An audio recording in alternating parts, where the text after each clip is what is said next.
हरे कृष्णा। जहाँ तपस्वी व्यास अपने शिष्यों से घिरे हुए बैठे थे, वहाँ सुखदेव जी ने अपने पिता के उस रमणीय और उत्तम आश्रम को देखा।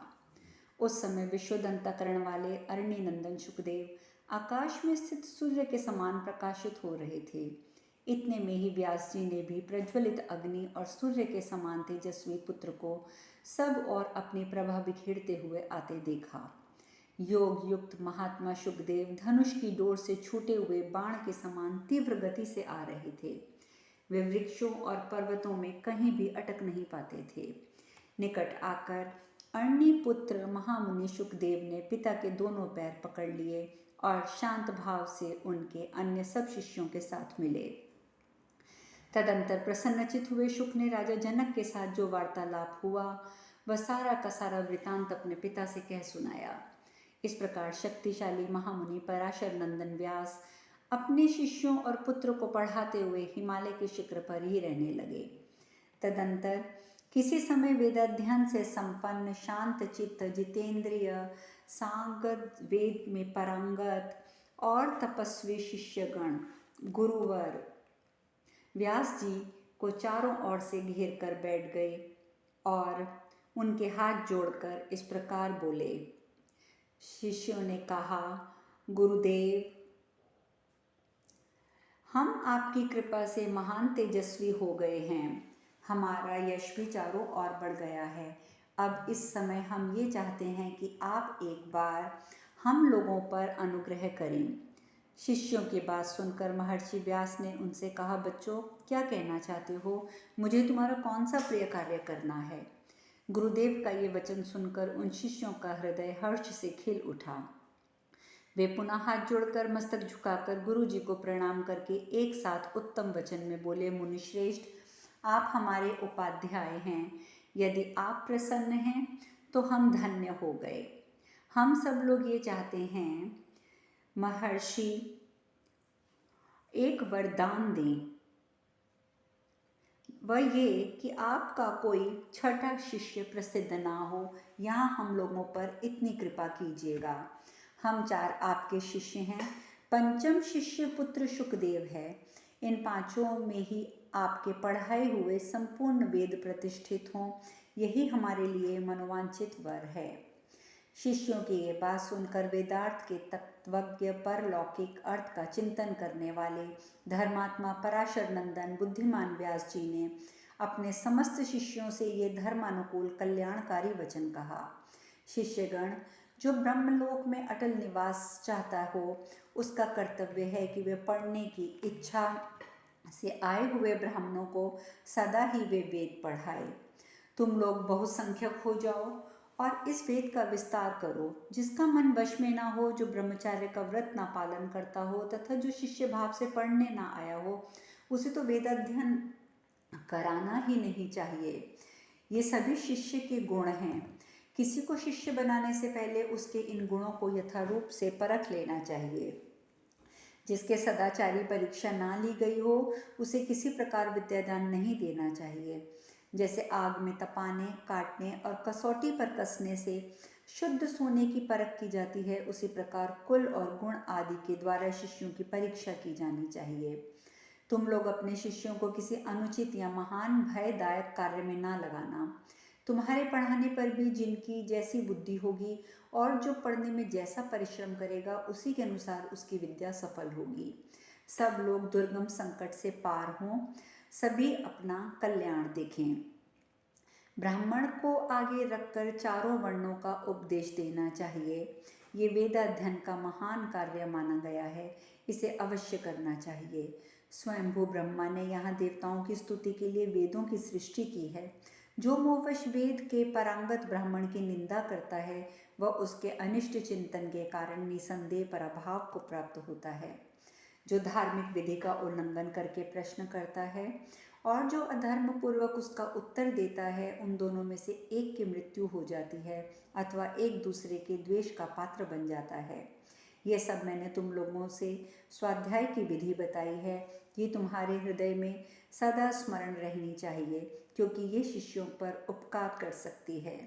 इस प्रकार शांति पर्व के अंतर्गत मोक्ष धर्म पर्व में 327वां अध्याय पूर्ण हुआ। भीष्म जी कहते हैं, युधिष्ठिर, अपने गुरु व्यास के इस उपदेश को सुनकर उनके महातेजस्वी शिष्य मन ही मन प्रसन्न हुए और आपस में एक दूसरे को हृदय लगाने लगे। फिर व्यास जी से बोले, भगवान, आपने भविष्य में हमारे हित का विचार करके जो जो बातें बताई हैं वे हमारे मन में बैठ गई हैं, हम अवश्य उनका पालन करेंगे। इस प्रकार वार्तालाप करके गुरु और शिष्य सभी मन ही मन प्रसन्न हुए। तदंतर प्रवचन कुशल शिष्यों ने गुरु से इस प्रकार निवेदन किया, महामुने, अब हम इस पर्वत से पृथ्वी पर जाना चाहते हैं। वेदों के अनेक विभाग करके उनका प्रचार करना ही हमारी इस यात्रा का उद्देश्य है। प्रभु, यदि आपको ये रुचिकर जान पड़े तो हमें जाने की आज्ञा दें। शिष्यों की बात सुनकर पराशर नंदन भगवान व्यास ये धर्म और अर्थयुक्त हितकर वचन बोले।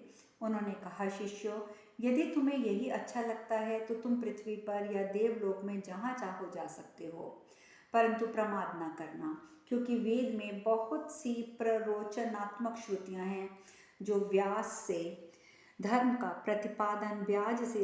प्रतिपादन करती हैं, फलों का लोभ दिखाकर। अर्थात सत्यवादी गुरु की यह आज्ञा पाकर सभी शिष्यों ने उनके चरणों पर सिर रखकर प्रणाम किया। तत्पश्चात वे व्यास जी की प्रदक्षिणा करके वहां से चले गए। पृथ्वी पर उतरकर उन्होंने चातुर्होम कर्म तक का प्रचार किया और गृहस्थाश्रम में प्रवेश करके ब्राह्मण, क्षत्रिय, वैश्यों के यज्ञ कराते हुए वेद विजातियों से पूजित हो बड़े आनंद से रहने लगे। यज्ञ कराने और वेदों की शिक्षा देने में वे तत्पर रहते थे। इन्हीं कर्मों के कारण वे श्री संपन्न और लोक विख्यात हो गए। शिष्यों के पर्वत से नीचे उतर आने पर व्यास जी ने उनके साथ अपने पुत्र शुकदेव के सिवा और कोई नहीं रह गया था।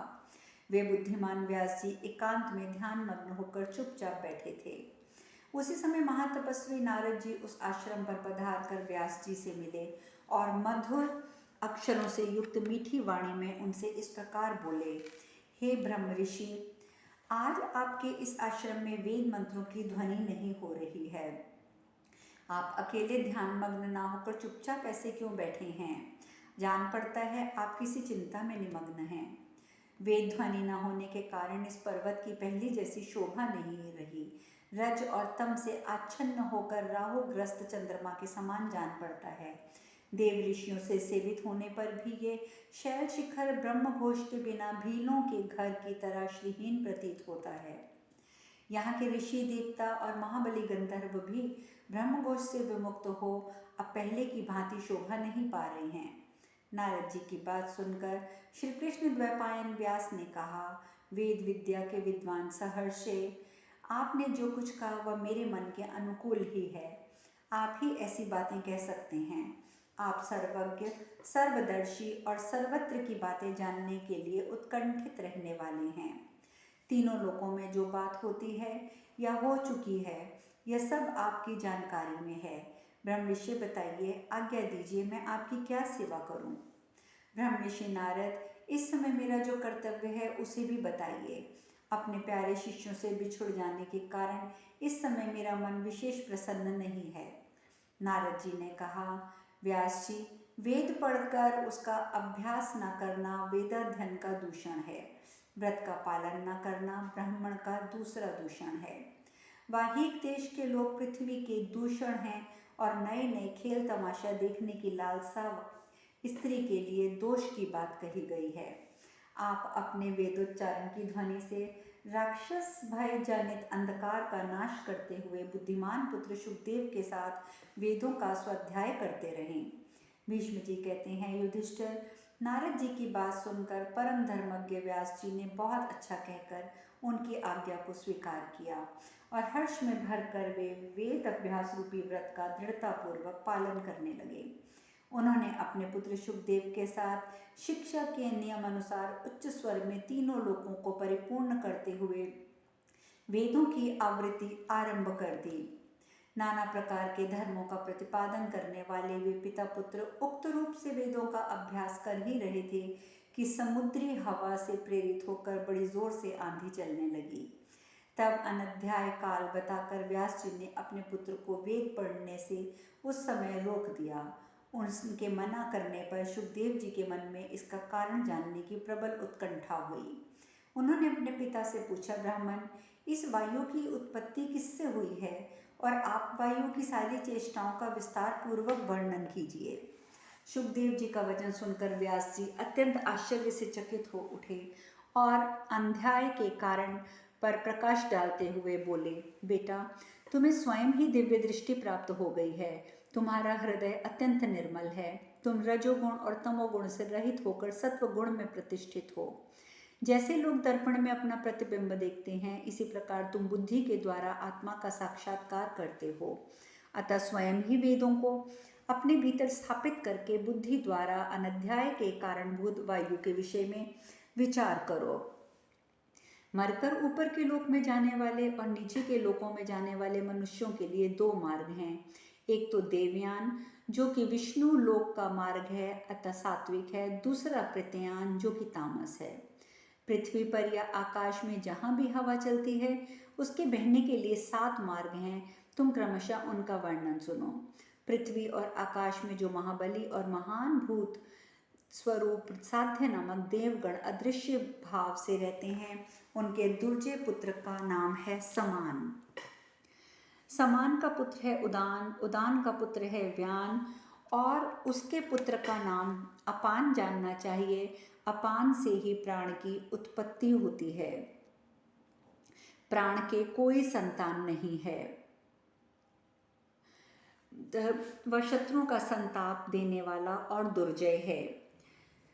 इन सब के कर्म पृथक पृथक हैं। वायुदेव प्राणियों की पृथक पृथक समस्त चेष्टाओं का संपादन करते हैं और संपूर्ण भूतों को अनुप्रमाणित रखते हैं, इसलिए प्राण कहलाते हैं। जो धूप और गर्मी से उत्पन्न बादल और ओलों से इधर उधर ले जाते हैं, वह प्रथम मार्ग में प्रवाहित होने वाला प्रवर नामक प्रथम वायु है। जो आकाश में रस की मात्राओं और बिजली आदि की उत्पत्ति के लिए प्रकट होता है, वह आवा नाम से प्रसिद्ध है। वह बड़ी भारी आवाज से बहता है। जो सदा सोम, सूर्य आदि ग्रहों का उदय और उद्भाव करता है, मनीषी पुरुष शरीर के भीतर उसे उदान कहते हैं। जो चारों समुद्रों के जल के ऊपर उठाकर जीमूत नामक मेघों में स्थापित करता है और जीमूत नामक वेगों का जो संयुक्त करके उन्हें परंजन के हवाले कर देता है, वह वायु उद्वा कहलाता है, जो तृतीय मार्ग पर चलने वाला तीसरा कहा गया है। जिसके द्वारा इधर उधर ले जाया जाए और जिसके प्रकार से मेघ घटा बांधकर जल बरसाना आरंभ करते हैं, घटा के रूप में घनीभूत होने पर भी जिसकी प्रेरणा से सारे बादल फट जाते हैं, फिर वे वेणुनाद के समान शब्द करने के कारण नद कहलाते हैं। जो वृक्ष भाव से वेग पूर्वक महान शब्द के साथ बहकर बड़े बड़े वृक्षों को तोड़ देता है, उखाड़ फेंकता है, उसके द्वारा संगठित हुआ प्रलयकालीन मेघ बलाहक संज्ञा धारण करते हैं। जिस वायु संचारण भयानक उत्पात करने वाला होता है और जो आकाश में अपने साथ मेघों की घटाएं लिए चलता है, वह अत्यंत वेगशाली पंचम वायु को विवाह का नाम दिया गया है। जिस वायु के आधार पर आकाश में दिव्य जल ऊपर ही ऊपर प्रवाहित होता है, जिसके द्वारा दूर से ही प्रतिहत होकर सहस्त्रों किरणों से उपस्थित स्थान सूर्यदेव, जिनसे ये पृथ्वी प्रकाशित होती है, एक ही किरण से युक्त जान पड़ते हैं तथा जिससे अमृत की दिव्य निधि चंद्रमा का भी पोषण करती है, वह विजयशीला के में श्रेष्ठ छठा वायु तत्व परिवह के नाम से प्रसिद्ध है। इस प्रकार 7 मरुदगण दिति के अत्यंत अद्भुत पुत्र हैं। उनकी सर्वत्र गति है, ये निरंतर बहते और सबको धारण करते हैं। बड़े आश्चर्य की बात है कि अत्यंत वेग से बहते हुए उस वायु के द्वारा ये पर्वतों में श्रेष्ठ हिमालय भी सहसा कांप उठता है। तात ये भगवान विष्णु का ही निश्वास है। जब कभी सहसा वह निश्वास वेग से निकल पड़ता है, उस समय सारा जगत व्यथित हो जाता है। इसीलिए ब्रह्मवेता पुरुष प्रचंड वायु आंधी चलने पर वेद का पाठ नहीं करते हैं। वेद भी भगवान का ही निश्वास है। उस समय वेद पाठ करने पर वायु को वायु से भय प्राप्त होता है, तो वेद को पीड़ा होती है। अनाध्याय के विषय में ये बात कहकर भगवान व्यास अपने पुत्र शुकदेव से बोले, अब तुम वेद पाठ करो, और यूं कहकर वे आकाश गंगा के तट पर चले गए। इस प्रकार श्री महाभारत शांति पर्व के अंतर्गत मोक्ष धर्म पर्व में अनध्याय के कारण का कथन विषयक 328वां अध्याय पूर्ण हुआ। भीष्म जी कहते हैं, युधिष्ठिर, व्यास जी के चले जाने के बाद सूने आश्रम में स्वाध्याय परायण सुखदेव ने अपना इच्छित वेदों का अर्थ कहने के लिए देवर्षि नारद जी पधारे। देवर्षि नारद को उपस्थित देखकर सुखदेव वेदोक्त विधि से अर्घ्य आदि निवेदन करके उनका पूजन करने लगे। उस समय नारद जी बड़े प्रसन्न हुए और उन्होंने कहा, वत्स, तुम धर्मात्माओं में श्रेष्ठ हो, बताओ तुम्हें किस वस्तु की प्राप्ति कराऊं। ये बात उन्होंने बड़े हर्ष के साथ कही। नारद जी की बात सुनकर सुखदेव ने कहा, इस लोक में जो परम कल्याण का साधन हो उसी का मुझे उपदेश देने की कृपा करें। नारद जी ने कहा, वत्स, पूर्व काल की बात है, पवित्र अंतःकरण वाले ऋषियों ने तत्व ज्ञान प्राप्त करने की इच्छा से प्रश्न किया। उसके उत्तर में भगवान सनत कुमार ने ये उपदेश दिया, विद्या के समान कोई नेत्र नहीं है, सत्य के समान कोई तप नहीं है, राग के समान कोई दुख नहीं है, और त्याग के सदृश कोई सुख नहीं है। पाप कर्मों से दूर रहना, सदा पुण्य कर्मों का अनुष्ठान करना, श्रेष्ठ पुरुषों से वर्ताव और सदाचार का पालन करना, यही सर्वोत्तम श्रेय का साधन है। जहाँ सुख का नाम भी नहीं है, ऐसे इस मानव शरीर को पाकर जो विषयों में आसक्त होता है वह मोह को प्राप्त होता है। विषयों का संयोग दुख रूप में होता है, दुखों से छुटकारा नहीं दिला सकता। विषयासक्त पुरुष की बुद्धि चंचल होती है, वह मोह जाल को बढ़ाने वाली है। मोह जाल से बंधा हुआ पुरुष इस लोक और परलोक में दुख ही भोगता है। जिसे कल्याण प्राप्ति की इच्छा हो उसे कभी उपायों से काम और क्रोध को दबा लेना चाहिए, क्योंकि ये दोनों दोष कल्याण का नाश करने के लिए हैं।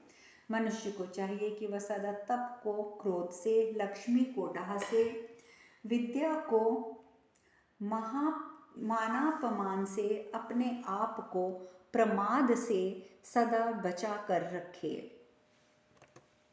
क्रूर स्वभाव का परित्याग सबसे बड़ा धर्म है, क्षमा सबसे बड़ा बल है, आत्मज्ञान सबसे उत्कृष्ट ज्ञान है, और सत्य से बढ़कर तो कुछ भी नहीं है। सत्य बोलना ही सर्वश्रेष्ठ है। जो कार्य आरंभ करने के सभी संकल्पों को छोड़ चुका है, उसके मन में कोई कामना नहीं है। जो किसी वस्तु का संग्रह नहीं करता है तथा जिसने सब कुछ त्याग दिया है, वही विद्वान है, वही पंडित है। जो अपने वश में की हुई इंद्रियों के द्वारा अनासक्त भाव से विषयों का अनुभव करता है, उसका चित्त शांत, निर्विकार, एकाग्र तथा आत्मस्वरूप का प्रतीत करने होने वाला देह और इंद्रियां हैं। उसके साथ रहकर भी उसके संतद्रुप ना हो, अलग सा रहता है, वह मुक्त है और उसे बहुत शीघ्र परम कल्याण की प्राप्ति होती है। मुने, जिसकी किसी प्राणी की ओर दृष्टि नहीं जाती, जो किसी का स्पर्श और किसी से बातचीत नहीं करता, वह परम कल्याण को प्राप्त होता है। किसी भी प्राणी की हिंसा ना करें, सबके प्रति मित्र भाव रखते हुए विचारें, और मनुष्य जन्म पाकर किसी के साथ वैर ना करे। जो आत्म तत्व का ज्ञाता और मन को वश में रखने वाला है, उसके लिए यही परम कल्याण का साधन बताया गया है। तात सुखदेव, तुम संग्रह का त्याग करके जितेंद्रिय हो जाओ तथा उस पद को प्राप्त करो जो इस लोक और परलोक में भी निर्भय और सर्वथा शोक रहित है। जो ब्राह्मण त्रिगुणात्मक विषयों में आसक्त न होकर सदा एकांतवास करता है, वह शीघ्र ही सर्वोत्तम सुख रूप मोक्ष को प्राप्त कर लेता है। जीव सदा कर्मों के अधीन रहता है, वह शुभ कर्मों के अनुष्ठान से देवता होता है, दोनों के सम्मिश्रण से मनुष्य जन्म पाता है, और केवल अशुभ कर्मों से पशु पक्षी आदि की नीच योनि में जाता है, जन्म लेता है। उन योनियों में जीव को सदा जरा, मृत्यु, नाना प्रकार के दुखों से संतप्त होना पड़ता है। इस प्रकार संसार में जन्म लेने वाला प्रत्येक प्राणी संताप की आग में पकाया जाता है। इस बात की ओर तुम ध्यान क्यों नहीं देते हो? तुमने अहित में ही हित बुद्धि कर ली है। जो अध्रुव वस्तुएं हैं अर्थात जो विनाशशील हैं उन्हीं को ध्रुव अर्थात अविनाशी नाम दे रखा है, और अनर्थ में भी तुम अर्थ का बोध कर रहे हो। ये बात तुम्हारी समझ में क्यों नहीं आती है? जैसे रेशम का कीड़ा अपने ही शरीर से उत्पन्न हुए तंतुओं द्वारा अपने आप को आच्छादित कर लेता है, उसी प्रकार मोहवश अपने से ही उत्पन्न संबंध से के बंधनों द्वारा अपने आप को बांधते जा रहे हो और तुम्हें ये बात समझ नहीं आ रही है। स्त्री पुत्र कुटुंब में आसक्त रहने वाले प्राणी उसी प्रकार कष्ट पाते हैं जैसे जंगल में बूढ़े हाथी तालाब के दलदल में फंसकर दुख उठाते हैं। अब शेष कथा कल। हरे कृष्णा।